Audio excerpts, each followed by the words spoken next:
It's with us everywhere. It's in our water.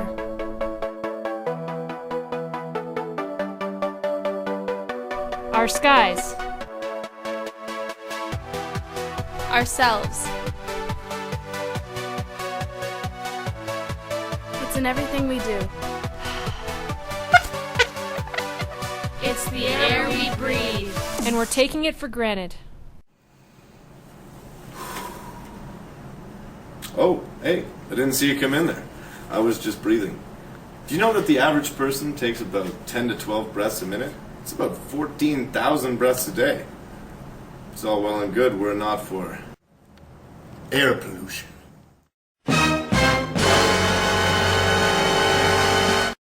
For air to be considered of good quality, there must be an annual average of 8 or less micrograms of fine particulate matter per cubic meter. Previously, it was thought that Kamloops was within these standards. But with more accurate technology, we discovered Kamloops' air quality is far worse than imagined.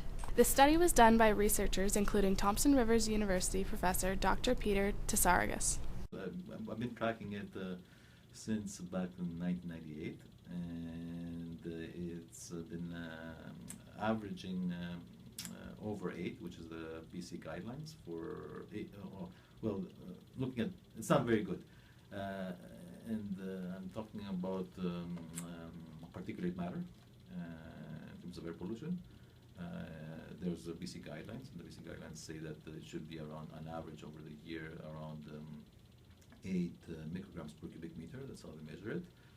It's this little tiny. It's tiny, I guess, even tinier than the thickness of your hair.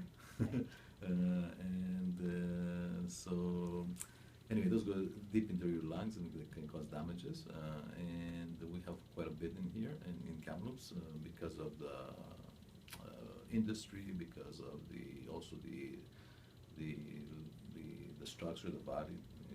We're in a valley, so air contaminants remain in the valley a lot of times. So it's been above this guideline of 8. About 2.5 billion years ago, cyanobacteria began to create the atmosphere around us. A wonderful balance of nitrogen, oxygen, and carbon all cycling about. Then, in the 18th century, the Industrial Revolution hit, and humans began to pollute the atmosphere on a large scale. This had dire consequences. It's not any fun being dead. You know, when you got a cold, and before you were all happy because you could breathe through your nose, but you take it for granted. It's like this, except I'm dead. Can't breathe at all. It's because all this coal we was using, all this coal makes all this atmospheric inversion. Scary word, that.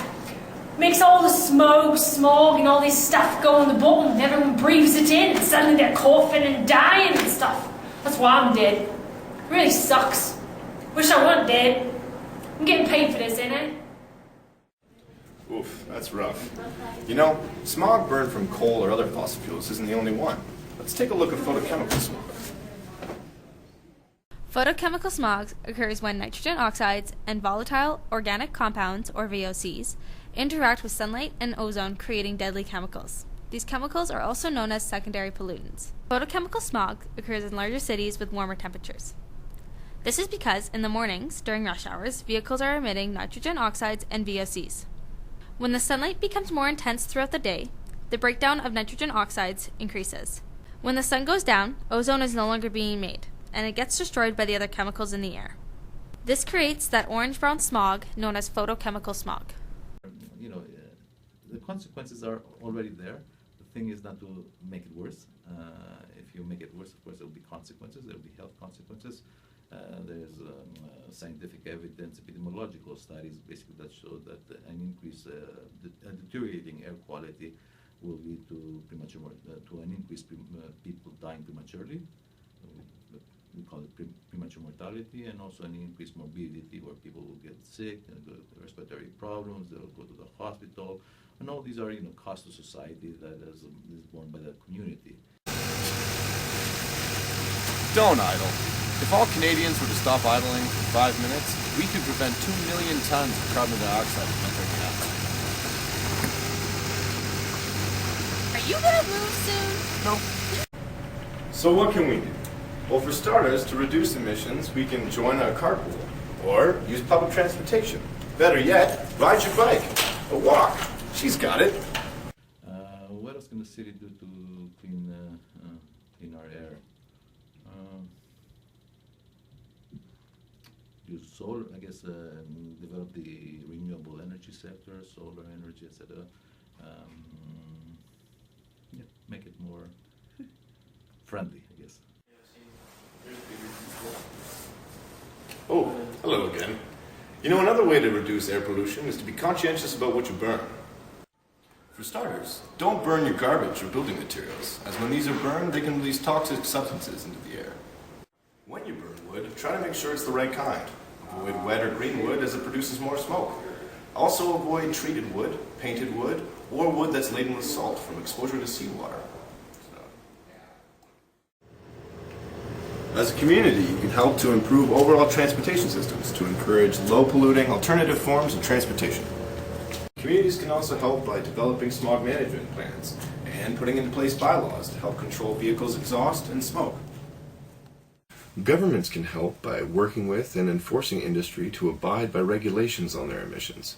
Things like the carbon tax, cap and trade, or carbon credits can help ensure a breathable tomorrow. So let's do our part. Let's stop making the atmosphere a dumping ground. With a little conscious effort, we can make the air breathable for tomorrow. Yeah!